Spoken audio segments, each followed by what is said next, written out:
welcome to The Breakdown with Bingbe. Today we take a closer look at a story that goes beyond royalty and legacy. One that steers deep questions about tradition, identity, and the future of the culture in Yoruba land.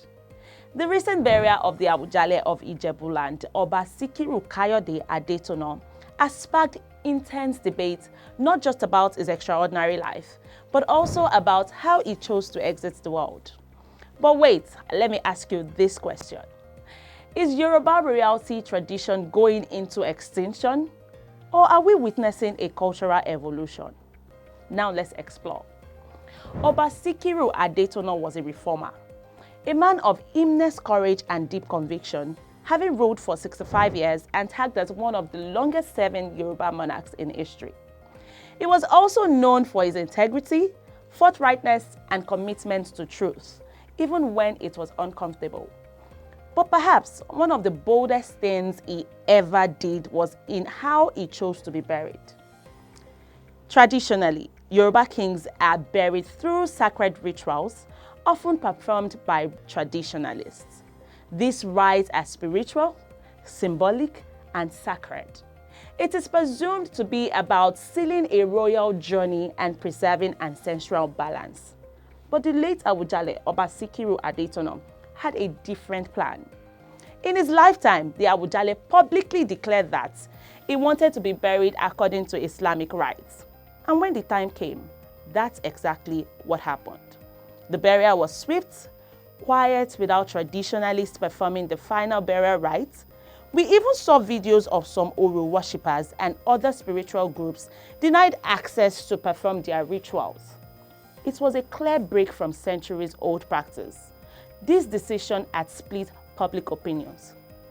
For some, it was the final stamp of a king who lived and died on his own terms, and for others, it was the beginning of the end for a sacred tradition. So the question arises, is tradition going into extinction or simply evolving? We live in a time where many royal fathers are blending ancient customs with modern beliefs. Some are Christians, others Muslims. Many still walk a tightrope between faith and culture. But when it comes to burial, the final rite of passage, there has always been a deep expectation to follow ancestral traditions. The Awujale, Oba Sikiru Adetono, challenged that. But should a man be denied the right to be buried by the faith he practiced all his life? Should culture override personal convictions? And if a monarch who is both custodian and human chooses faith over custom, is that weakness or strength? Across social media, the debate raged. Some praised his family and community for honoring his wishes. Others mourned the death of a spiritual practice that has overlived generations. One thing is clear, the Awujale did not only leave a throne, but a statement. So what does this mean for the future?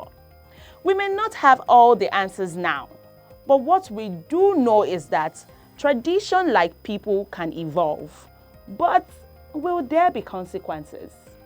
This moment forces us to ask other questions. 1. What is the role of culture in modern monarch? 2. Can a king be fully royal and still fully himself? And in a world of shifting values, who decides how a king should be remembered? In honoring his personal faith, the late Oba Sikiru Adetono may have rewritten the script of Yoruba royal burials. Whether it becomes the new normal or remains a rare expectation, only time will tell. But one thing is certain, he ruled with courage, and in death, he stirred a conversation that might just define the future. At this point, I say thank you for watching.